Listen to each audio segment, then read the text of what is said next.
Hi friends, Shivani മിലൂസിൻ്റെ പുതിയ വീഡിയോയിലേക്ക് എല്ലാവർക്കും സ്വാഗതം. അപ്പോൾ ഇന്ന് ഒരു കോളിഫ്ലവർ ഫ്രൈ ആണ് ഉണ്ടാക്കാൻ പോണത്. അപ്പോൾ വീഡിയോ എല്ലാവരും മുഴുവനായിട്ട് കാണണം. വീഡിയോ ഇഷ്ടപ്പെട്ടാൽ ലൈക്കും ഷെയറും സബ്സ്ക്രൈബൊക്കെ ചെയ്തൊന്ന് സപ്പോർട്ടൊക്കെ ചെയ്യണം. അപ്പോൾ ഞാൻ ആ കോളിഫ്ലവറിനെ ചെറുതായിട്ട് അരിഞ്ഞ് നന്നായി കഴുകി നല്ല സാധാരണ വെള്ളത്തിൽ കഴുകി എടുത്തിട്ടുണ്ട്. ഇനി ഇതൊന്നും കൂടി തിളച്ച വെള്ളത്തിലിട്ട് കഴുകണം. കാരണം ഇതിൽ കുറച്ച് കീടനാശിനികളും പിന്നെ അതുപോലെ ചെറിയ പുഴുക്കൾ അങ്ങനെയൊക്കെ ഉണ്ടാവും. അപ്പോൾ അതൊക്കെ ഒന്ന് പോകാൻ വേണ്ടി നമുക്ക് തിളച്ച വെള്ളത്തിലിട്ടൊന്ന് 2 മിനിറ്റ് ഒന്ന് തിളപ്പിച്ചെടുക്കാം. അപ്പോൾ അതിനുവേണ്ടി കുറച്ച് മഞ്ഞൾപ്പൊടിയും പിന്നെ കുറച്ച് ഉപ്പും ചേർത്ത് നന്നായി തിളപ്പിച്ച വെള്ളത്തിലേക്കാണ് ഇത് ഇടുന്നത്. അപ്പോൾ അത് വെള്ളം തിളച്ച് കഴിയുമ്പോൾ ഞാൻ ആ കോളിഫ്ലവറിന് ഇതിലേക്ക് ചേർത്ത് കൊടുക്കുന്നുണ്ട്.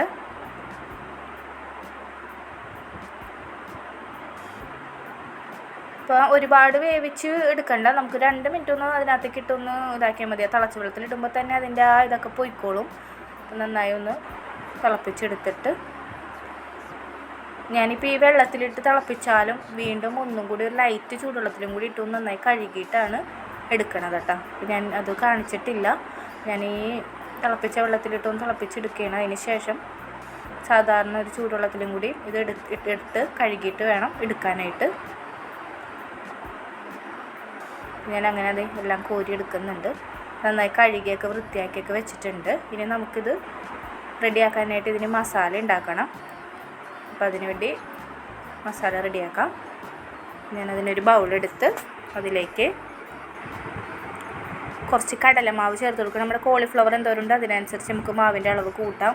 അപ്പോൾ ഞാനിപ്പോൾ ഒരു ബൗള് കടലപ്പൊടി എടുത്തിട്ടുണ്ട്, കടലമാവ്. പിന്നെ ഒരു ടീസ്പൂൺ മൈദപ്പൊടി എടുത്തിട്ടുണ്ട്, ഒരു 1.5 ടീസ്പൂൺ മൈദപ്പൊടി എടുത്തിട്ടുണ്ട് കേട്ടോ. പിന്നെ അതുപോലെ തന്നെ നമ്മുടെ കാശ്മീരി മുളക് പൊടിയാണ് ചേർക്കുന്നത്. അപ്പോൾ എരിവ് അത്യാവശ്യം ഉണ്ടാവുള്ളൂ. പിന്നെ അത് കൂടാണ്ട് ഇത്തിരി കളറിന് വെക്കി കാശ്മീരി മുളക് പൊടി നല്ലതാണ്. പിന്നെ അതുപോലെ തന്നെ ഒരു 1/4 ടീസ്പൂൺ മഞ്ഞൾപ്പൊടി ഇട്ട് തിളപ്പിച്ചാൽ ഓൾറെഡി മഞ്ഞൾപ്പൊടി അതിനകത്ത് പിടിച്ചിട്ടുണ്ട്. അപ്പോൾ ഒരു ഇത്തിരി മഞ്ഞൾപ്പൊടി ചേർക്കണുള്ളൂ. പിന്നെ എരിവിന് ആവശ്യമായിട്ടുള്ള കുരുമുളക് പൊടി ചേർക്കുക. അപ്പോൾ പിള്ളേർക്ക് കൊടുക്കാനുള്ള കാരണം നമുക്ക് എരിവ് കുറച്ചൊക്കെ ഇട്ടാലും കുഴപ്പമൊന്നുമില്ല. കുരുമുളക് പൊടി പിന്നെ അതുപോലെ തന്നെ ഗരം മസാല ചേർക്കുന്നുണ്ട്, ഒരു 1/4 ടീസ്പൂൺ ഗരം മസാല. പിന്നെ ഇഞ്ചിയും വെളുത്തുള്ളിയും കൂടി ഒന്ന് നന്നായി ചതച്ചെടുത്തതാണ്. പിന്നെ അതുപോലെ തന്നെ 1 ടീസ്പൂൺ അരിപ്പൊടിയോ അല്ലെങ്കിൽ കോൺഫ്ലവറോ ചേർക്കാം. ഞാൻ കോൺഫ്ലവറാണ് ചേർത്തേക്കണത്.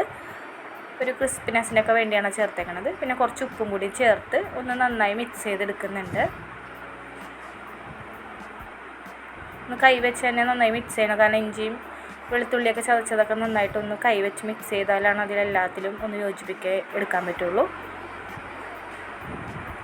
ഇനി ഇതിലേക്ക് ഞാനൊരു ചെറുനാരങ്ങയുടെ നീരും കൂടി ഒന്ന് പിഴിഞ്ഞൊഴിക്കുന്നുണ്ട് കേട്ടോ. ഒരു പകുതി ചെറുനാരങ്ങയുടെ നീര് പിഴിഞ്ഞതിലേക്ക് ഒഴിക്കുന്നുണ്ട്.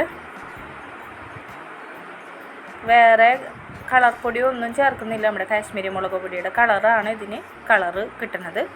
പിന്നെ ഇത് ഇത്തിരി വെള്ളം ഒഴിച്ചിട്ട് നന്നായിട്ടൊന്ന് മിക്സ് ചെയ്തെടുക്കണേണ്. കൈ വെച്ചോ സ്പൂൺ വെച്ചോ ചെയ്യാം. ഞാൻ സ്പൂൺ വെച്ച് ചെയ്യണേണ്. നന്നായി ഒന്ന് മിക്സ് ചെയ്തെടുക്കുക. അപ്പോൾ ഒരുപാട് വെള്ളമായി പോവരുത്, ഒരു അത്യാവശ്യം ഇതേ ആവാൻ പാടുള്ളൂ. ഈ ഒരു പരുവത്തിലായപ്പോൾ ഞാൻ കോളിഫ്ലവർ മുഴുവൻ അതിലേക്ക് ഇട്ട് മൊത്തം മിക്സ് ചെയ്തെടുക്കുകയാണ്. അപ്പോൾ എല്ലാം മിക്സ് ചെയ്ത് വെച്ചിട്ടുണ്ട്. ഇനി ഇത് നമുക്ക് ഫ്രൈ ചെയ്തെടുക്കാം. അപ്പോൾ അതിന് വേണ്ടി ഒരു ചട്ടി അടുപ്പത്ത് വെച്ച് ഓയിലാണ് ഒഴിച്ചു കൊടുക്കുന്നത്. സൺഫ്ലവർ ഓയിലാണ് ഒഴിക്കുന്നത്. വെളിച്ചെണ്ണയോ സൺഫ്ലവർ ഓയിൽ എന്തോ ആണെങ്കിലും കുഴപ്പമില്ല. ഓയിലപ്പോൾ ഒഴിച്ചിട്ട് ഞാൻ കുറേശ്ശിട്ടാണ് ഫ്രൈ ചെയ്തെടുക്കണം. അപ്പോൾ ഓയിൽ കുറച്ച് ഒഴിച്ചിട്ട് കുറേശ്ശിട്ട് ഫ്രൈ ചെയ്തെടുക്കാം. കുറച്ച് കറിവേപ്പിലയും കൂടി ഇടുന്നുണ്ട്. അപ്പോൾ ഒരു ഫ്ലേവറൊക്കെ നല്ല ടേസ്റ്റി കിട്ടും. ഒന്ന് ഫ്രൈ ആയി കഴിയുമ്പോൾ തിരിച്ചൊക്കെ ഇട്ട് ഒന്നും കൂടി അത് ഫ്രൈ ചെയ്തെടുക്കാം.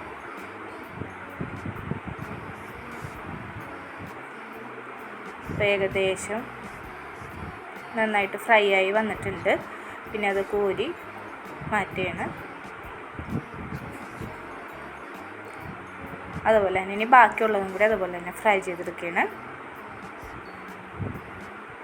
അപ്പോൾ സ്കൂളൊക്കെ വിട്ട് വരുമ്പോൾ പിള്ളേർക്കൊക്കെ തിന്നാൻ നല്ല ഇഷ്ടമായിരിക്കുള്ളൂ. കാരണം നമ്മൾ ഈ തട്ടുകടയിലൊക്കെ കിട്ടുന്ന സാധനമല്ലേ. അപ്പോൾ വീട്ടിലൊക്കെ നല്ല ഇതായിട്ട് വറുത്ത് കൊടുക്കുകയാണെങ്കിൽ പിള്ളേർക്കൊക്കെ ഭയങ്കര ഇഷ്ടപ്പെടും. അപ്പോൾ ഇതുപോലെ എല്ലാവരും ചെയ്യുക. നല്ല ചൂടോടുകൂടി കഴിക്കുന്നതാണ് ടേസ്റ്റ്. അപ്പോൾ ചൂടോടുകൂടി തന്നെ കഴിക്കാൻ നോക്കാം. അപ്പോൾ എല്ലാവർക്കും ഇഷ്ടപ്പെട്ടെന്ന് വിചാരിക്കുന്നു. അപ്പോൾ ഇനി പുതിയ വീഡിയോ ആയിട്ട് കാണാം. അതുവരെ ബൈ.